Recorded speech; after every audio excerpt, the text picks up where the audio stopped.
হাসপাতালে ওপিডির শুভ শিলান্যাস করলেন সাংসদ শর্মিলা সরকার। পূর্ব বর্ধমানের অন্যতম গুরুত্বপূর্ণ হাসপাতাল মেমারি গ্রামীণ হাসপাতাল, জামালপুর, মেমারি, মন্তেশ্বর, পান্ডুয়া বিভিন্ন জায়গার রোগীরা এই হাসপাতালের উপর অনেকটাই নির্ভরশীল। এই হাসপাতালের মানোন্নয়ন করার জন্য বিভিন্ন পদক্ষেপ ইতিমধ্যে নিয়েছে রাজ্য সরকার। আরও একটি প্রকল্পের শুভ শিলান্যাস উদ্বোধন হলো। মেমারি হাসপাতালের অতিরিক্ত আউটডোর পরিষেবা শিলান্যাস করলেন বর্ধমান পূর্ব লোকসভা কেন্দ্রের সাংসদ ডক্টর শর্মিলা সরকার। তিনি জানান, এই হাসপাতাল যাতে আরও উন্নত হয় তার জন্য সব রকম চেষ্টা করবেন। মেমারি এবং রসুলপুরে যানজট মেটাতে পুনরায় রেলবোর্ডকে আবেদন করবেন ওভারব্রিজ করে দেওয়ার জন্য। এই উদ্বোধনী অনুষ্ঠানে উপস্থিত ছিলেন পূর্ব বর্ধমান জেলা পরিষদের কর্মাধ্যক্ষ নিত্যানন্দ ব্যানার্জি, মেমারি 1 নম্বর ব্লকের পঞ্চায়েত সমিতির সভাপতি বিকাশ হাসদা, পঞ্চায়েত সমিতির স্বাস্থ্য কর্মাধ্যক্ষ Abdul Hakim, joint BDO Ananya Bera, doctor Debashis Bala সহ বিশিষ্ট ব্যক্তিবর্গ এবং স্থানীয় জনসাধারণ উপস্থিত ছিলেন। কি বললেন সাংসদ ডক্টর শর্মিলা সরকার ও জেলা পরিষদের বনভূমি দফতরের কর্মাধ্যক্ষ নিত্যানন্দ ব্যানার্জি তা আমরা শুনব। প্রতিনিধি মৃত্যুঞ্জয় যশের রিপোর্ট, সুন্দর বাংলা নিউজ।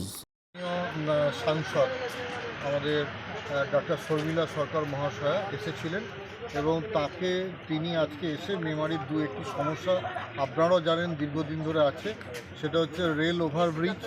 সেখানে একটা মেমারিতে এবং এটি রসুলপুরে রেল ওভারব্রিজের প্রবলেম আছে। ঠিক তেমনি কর্ড লাইনেতে শটডাঙ্গা মোহনপুরে সেখানেও একটি প্রবলেম আছে এবং কানাইডাঙ্গা এবং পূর্ব চাঁচায় এখানেও একটি প্রবলেম আছে। এই সমস্ত বিষয় নিয়ে তিনি রেল ডিপার্টমেন্টকে আজকে চিঠি দিলেন।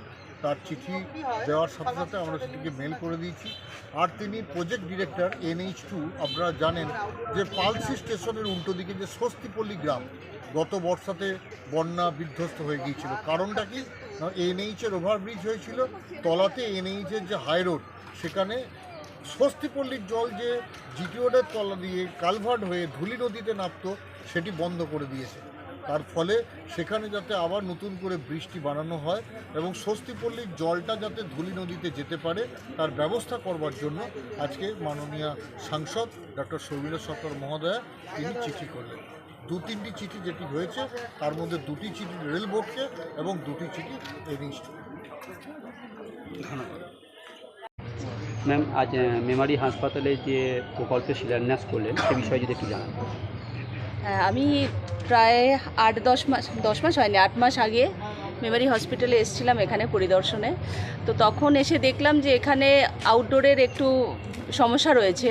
পুরনো যে বিল্ডিংটা আছে সেখান থেকে যদি একটা নতুন বিল্ডিং করা যায়, এখান থেকে ওনারা প্রপোজাল দিয়েছিলেন। তো সেই মতো আমি সেই প্রপোজালটাকে আমি ওপরে মহলে পাঠাই এবং ডিএম অফিসে পাঠিয়ে আপলোড করে সেটা স্যাংশন হয়েছে এবং সেটা আজকে শিলান্যাস হচ্ছে। তো সেই জন্য এখানকার প্রত্যেকটা মানুষ ভীষণ খুশি এবং আমিও এই কাজটি করতে পেরে আমার ভীষণ ভালো লাগছে। আমরা অপেক্ষা করছি যে এই বিল্ডিংটা তৈরি হতে হয়তো আর 5-6 মাস বা বড়জোর 1 বছরের মধ্যেই আমরা আবার নতুন ওপিডি কমপ্লেক্সে পেশেন্ট দেখা শুরু করতে পারবে এখানকার যারা ডক্টর আছেন। একটা মিটিং থেকে সাব ডিভিশনাল হসপিটালের প্রস্তাব এলো, সে বিষয়ে কতটা আপনি হ্যাঁ, দেখুন, এটা অনেক দিন আগে থেকেই শুরু হচ্ছিল যেটা সাব ডিভিশনাল হসপিটাল যাতে করা যায়, কিন্তু এই সাব ডিভিশনটা নিয়েই বোধহয় একটুখানি এখানকার সমস্যা রয়েছে যে সেটা এদিকে হবে কি অন্যদিকে হবে, নদীর এপারে না ওপারে, সেই সব নিয়ে একটুখানি সমস্যা রয়েছে। তো আমাদের দিক থেকে আমি এটুকু বলতে পারি, আমি চন্দ্রিমাদির সাথে কথা বলেছি, মন্ত্রী ম্যাডামের সঙ্গে কথা বলেছি যে যাতে আমাদের এই মেমারি হসপিটাল এবং আমাদের মহেশডাঙ্গা হসপিটাল যেটা আছে সেগুলোকে নিয়ে যাতে আর ওখানে একটা নতুন বিল্ডিং করা এবং এটাকে যাতে আপগ্রেড করা যায়, সেই হিসেবে আমি প্রায় 5-6 মাস আগে ম্যাডামের সাথে কথা বলেছিলাম। মেমারি হাসপাতালের নাম কিন্তু মেমারি গ্রামীণ হাসপাতাল হলেও মেমারি 1-2 ব্লক এমনকি জামালপুর বিস্তীর্ণ অঞ্চল পান্ডুয়া থেকে অনেকে এই হাসপাতালে আছে। সেই বিষয়ে মানে এইটা মেমারিবাসীর পক্ষ থেকে আমাদেরও সাংবাদিকদের একটা আবেদন থাকবে যে এই প্রস্তাবটি আপনারা যাতে একটু তাড়াতাড়ি করেন এবং যাতে মানুষ সুবিধা পায়। সেটাই আমার দিক থেকেও আমি চেষ্টা নিশ্চয়ই করব, কারণ আমি চেষ্টা করছি, আমি লেগেও আছি এটাকে নিয়ে। তো দেখা যাক সেটা কতদূর পর্যন্ত হয় এবং কবে এটা মানে ফলপ্রসূ হয়। নমস্কার ম্যাডাম, ভারতবর্ষের যে পাকিস্তানের সঙ্গে যুদ্ধ পরিস্থিতি তৈরি হয়েছিল সেক্ষেত্রে সৈন্যরা যেভাবে আর্মিরা ভারতকে এটা নিল, সেক্ষেত্রে আপনি কী বলতে চান? মিলিটারিতে কী বা সম্বোধন দিতে চান বা শুভেচ্ছা দিতে চান? একদমই, আমাদের আর্মিরা মানে ভীষণ ভালো কাজ করেছেন। তারা তাদের জীবন দিয়ে জীবন বাজি রেখে কাজ করেছেন, আমাদের দেশকে রক্ষা করেছেন। সেই জন্য তাদেরকে আমার আন্তরিক শুভেচ্ছা জানাই। তারা আরও ভালো থাকুক, সুস্থ থাকুক, এইটুকু আমি কামনা করি। ধন্যবাদ।